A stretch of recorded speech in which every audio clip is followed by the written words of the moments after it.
Hana mến chào cô bác, anh chị và các bạn. Hôm nay xin mời cô bác, anh chị và các bạn cùng vào bếp. Mình sẽ làm một món bì cuốn vừa giòn vừa ngon, vừa tốt cho sức khỏe với cách làm vô cùng đơn giản, nhanh gọn lẹ. Trước tiên mình sẽ lấy 250g bắp cải, sau khi rửa thật sạch, đem chần với nước sôi khoảng 3 phút. Bắp cải chần với nước sôi giúp cho món ăn giòn và ngọt hơn. Sau 3 phút, mình sẽ vớt bắp cải ra, để qua một bên cho nguội bớt.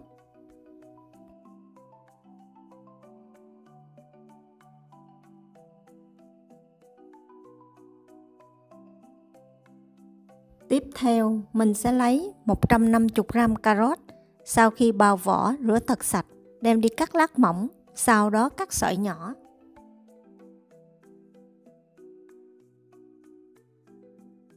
Để tăng thêm hương vị và màu sắc cho món ăn, Hana có sử dụng thêm 150g bí ngòi. Mình cũng đem đi cắt sợi nhỏ.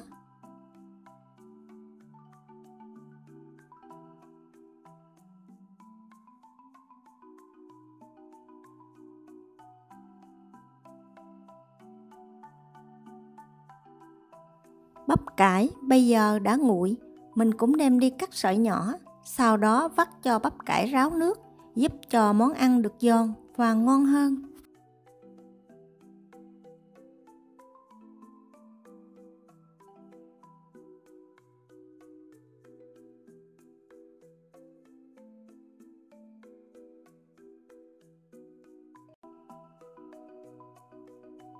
Vì là món ăn thanh đạm nên Hana sẽ sử dụng đậu hũ thay cho thịt cá.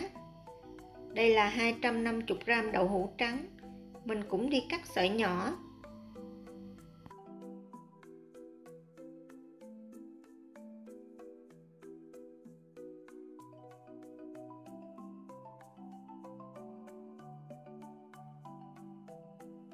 Phần hành lá thì Hana sử dụng 20g, mình cũng cắt nhỏ.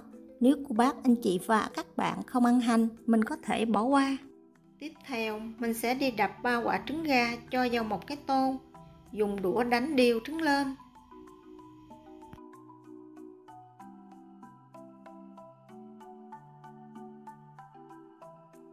Thêm dao, 1 muỗng cà phê dầu ăn, mình tiếp tục đánh cho hỗn hợp thật là hòa quyện.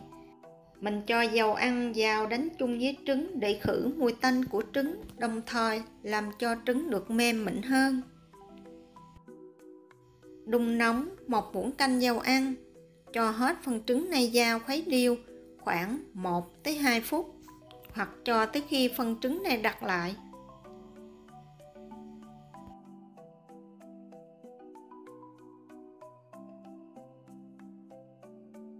Thì mình sẽ cho hết phần đậu hũ trắng vào đảo đều và nấu cho tới khi hỗn hợp thật là hòa quyện.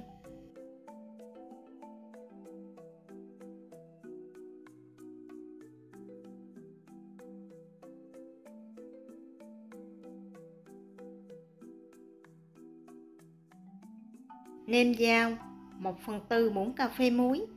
Tiếp tục đảo đều và nấu thêm khoảng 1 phút nữa thì tắt bếp và vớt trứng ra để qua một bên.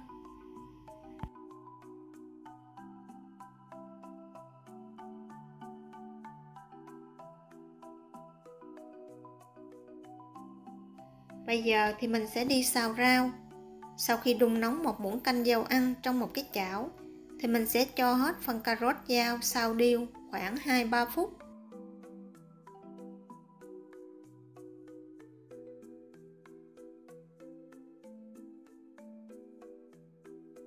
Lần lượt cho thêm phần bí ngòi, bắp cải vào đảo đều và xào thêm khoảng 1-2 phút nữa.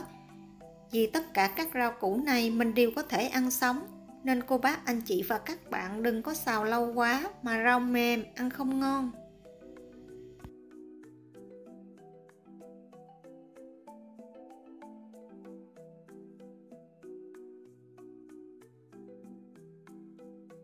Nêm vào 1/2 muỗng canh nước tương loại nhạt.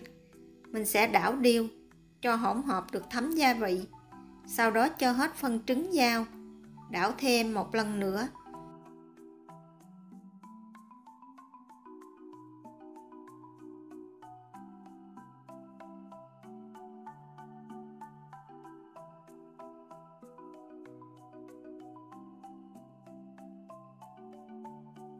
Và cuối cùng thì mình sẽ cho phần hành lá cắt nhỏ lúc nãy vào. Nếu cô bác, anh chị và các bạn ăn cay, mình có thể cho thêm một ít ớt. Nếu không thích, mình có thể bỏ qua. Sau đó để phần rau xào này thật là nguội trước khi gói. Trong khi chờ rau nguội thì mình đi chuẩn bị phần nước chấm. Hana sử dụng 2 muỗng canh nước tương loại nhạt. Thêm vào 1/2 muỗng canh giấm đen hoặc là giấm thương, 1/2 muỗng canh nước và 1/2 muỗng cà phê đường cát khuấy đều. Thêm một ít ngò rí sắc nhỏ.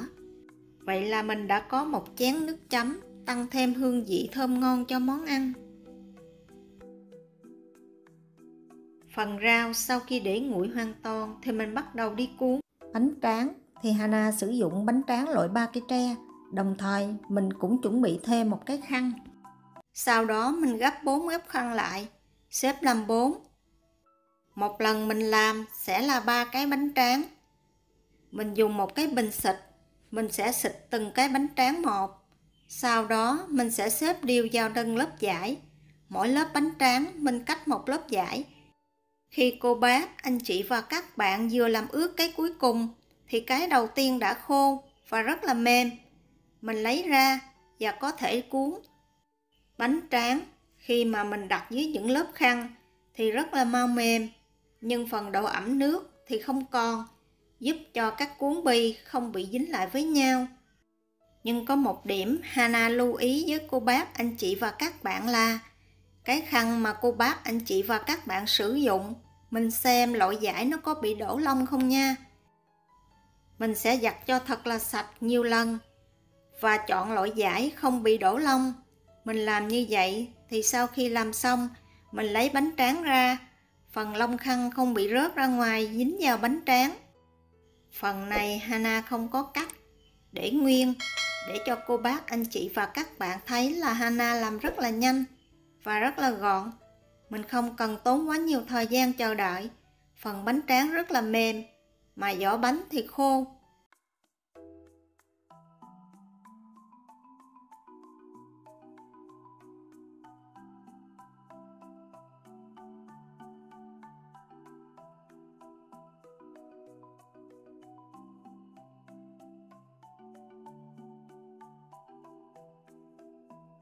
Một cuốn thì Hana sử dụng khoảng 2 muỗng canh rau.